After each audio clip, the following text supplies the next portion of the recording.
श्रीराम. आज आपण मनाच्या श्लोकातली 15वी ओवी पाहणार आहोत. मना पाहता सत्य हे मृत्यभूमी, जिता बोलती सर्व ही जीव मी. चिरंजीव हे सर्व ही मानिताती, अकस्मात सांडूनिया सर्व जाती. समर्थ माऊली आपल्या मनाला समजावताना सांगतेय की हे मना, खऱ्या अर्थाने या प्रपंचाचं, या देहाचं नश्वरत्व तू समजून घे. तू या ज्या विश्वाचा भाग आहेस, ज्या प्रपंचाला तू आपलं मानतोस, ज्याला तू सत्य मानतोस, खऱ्या अर्थाने हे विश्व, ही प्रपंच, ही मृत्यूभूमी आहे.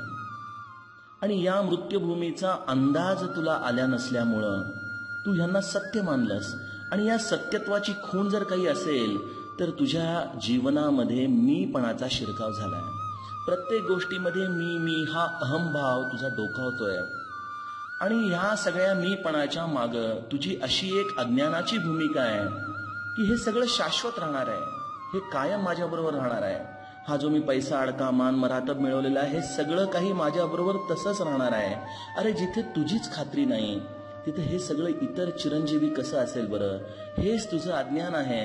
आणि तू दररोज बघतोयस की अचानकपणे हे सगळं सोडून एक दिवशी प्रत्येकाला जावं लागतंय, तरी तू हे मना का बरं जागा होत नाहीयेस? असा एक प्रकारे प्रश्न समर्थ माऊली या 15व्या ओळीमध्ये आपल्या मनाला विचारते. मला माझ्या मराठी शाळेतली 7वीतली कविता भारतांबेंची आठवली. प्रसिद्ध गाणं लता मंगेशकरांचं आपल्याला सगळ्यांना माहितीच आहे. जन पळभर म्हणतील हाय हाय, मी जाता राहील कार्य काय. ती अतिशय सुंदर अशी 4 कडव्यांची ती कविता. पण त्यामध्ये मला या ओवीच्या अनुषंगाने त्याचं स्मरण होण्याचं कारण त्याच्यातली एक जे कडवं भारतांबेंनी लिहिताना म्हटलेलं आहे की सखे सोयरे डोळे पुसतील, पुन्हा आपुल्या कामी लागतील, उठतील बसतील हसूनी खिदळतील, मी जाता त्यांचे काय जाय. मला या ओवीचं चिंतन या मनाच्या श्लोकामध्ये आठवण्याचं कारण असं की जग त्याच्या पद्धतीने आपल्या मृत्यूनंतरही चालू राहतं, हे शाश्वत आहे. किंबहुना ते तसंच चालू देखील राहिलं पाहिजे. कारण की मनुष्याची वृत्ती ही अखंड दुःखमय किंवा अखंड सुखमय ही राहूच शकत नाही. त्यामुळे मानवी मनाला दुःखातून उभारी घेण्यासाठी विस्मरण हे वरदान एक प्रकारे भगवंताने दिलेलं आहे. त्यामुळे दुःखातून बाहेर येण्यासाठी एक प्रकारे ही सांगितलेली ओवी हे सत्य आहे. सखे सोयरे डोळे पुसतील, पुन्हा आपुल्या कामी लागतील, उठतील बसतील हसूनी खिदळतील, मी जाता त्यांचे काय जाय. या ओवीमध्ये, या कडव्यामध्ये मला जर कुठला दोष या मनाच्या श्लोकाच्या अनुषंगाने सांगावासा वाटतो तर तो हा की प्रत्येक जण या विश्वामध्ये दुसरा मरण पावणार आहे, मी नाही. मी मात्र अमरच राहणार आहे या भूमिकेवरती जगत असतो. एकदा एक तरुण मुलगा नुकताच नोकरीला लागलेला, चांगला प्रकृतीने सुदृढ असतो, इन्शुरन्स कार्यालयामध्ये जातो आणि तिथल्या इन्शुरन्स ऑफिसरला म्हणतो की मला इन्शुरन्स काढायचा आहे. म्हणे मला एक विचारायचं आहे की आपला विमा योजना वयाच्या किती कमाल मर्यादेपर्यंत विमेमध्ये आम्हाला संरक्षित करू शकेल? तर ते ऑफिसर त्याला म्हणाले की आम्ही कमाल वयोमर्यादा ही 100 वर्षाची धरतो म्हणाले. यावरती तो तरुण मुलगा चिंतेत पडला. तो ऑफिसर म्हणाला काही प्रश्न आहे का? तुम्ही विचारात पडलेला दिसताय. तो म्हणाला अहो 100 वर्ष वयोमर्यादा, मग मला त्याचा काही उपयोग नाही, कारण की मी किमान 125 वर्ष तरी जगणार आहे, हा माझा दृढ निश्चय आहे म्हणाला. प्रत्येक मनुष्य हा आपल्या वयाची मर्यादा ही या जीवनामध्ये चिरंजीव आहोत या भावनेने जगत असतो. का बरं मनुष्य हा मृत्यूला सामोरं जाण्यासाठी घाबरत असेल? मी बऱ्याचदा विचार करतो की जन्मानंतर मृत्यू हे जर शाश्वत सत्य आहे तर या मृत्यूचं चिंतन करायला आम्ही का बरं नेहमी घाबरत असतो? कारण की मृत्यू ही वास्तविकता सामान्य माणसासाठी भयावह आहे. तो त्याचं चिंतन करू शकत नाही, तो त्याचं स्मरण करू शकत नाही.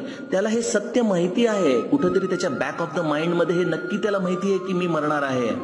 पण तो त्या गोष्टीचा विचार अशा पद्धतीने टाळत असतो जसं एखादं लहान मूल कडू औषध घेण्यासाठी आईपासून लांब पळत असतं.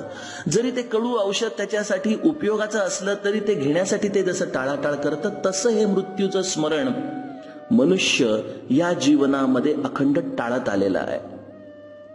गंमत अशी आहे की संतांनी या मृत्यूला सामोरं ठेवून आपल्या जीवनामध्ये भक्ती उतरवलेली आहे. समर्थ दासबोधामध्ये म्हणतात ना, मरणाचे स्मरण असावे, हरिभक्तीसी सादर जावे. आपल्या मरणाचं स्मरण समोर ठेवून आपण हरिभक्तीला सामोरं जावं, असा त्यांचा सगळ्यांना उपदेश होता.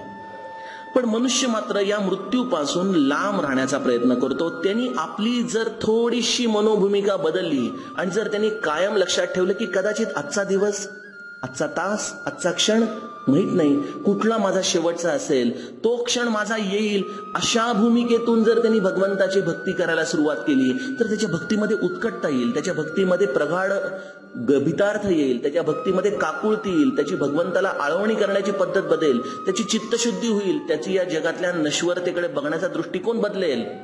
इतके सगळे मृत्यूचे फायदे आहेत. पण मनुष्य मात्र मृत्यूला समोर ठेवून हरिभक्तीला सामोरा जात नाही. लहानपणापासून आपल्याला वाल्या कोळ्याची गोष्ट सांगण्यात आलेली आहे बघा. त्याच्यामध्ये आपण असं ऐकलेलं आहे की त्या वाल्या कोळीला नारद मुनींनी उपदेश दिला आणि त्याला राम हा मंत्र दिला. पण वाल्या कोळीला राम हा मंत्र काही लक्षात येईना, कारण की आयुष्यभर ज्यांनी फक्त पापकृत्य केलेली आहेत त्याच्या मुखामध्ये सहजपणे ते राम येईना. आणि तो मग उलट राम म्हणायला लागला आणि तो मरा मरा मरा असं म्हणत राहिला आणि मरा मरा म्हणता म्हणता तो उद्धरून गेला. हा आपल्याला लहानपणापासून सांगण्यात आलेला त्या गोष्टीचा एक भाग आहे.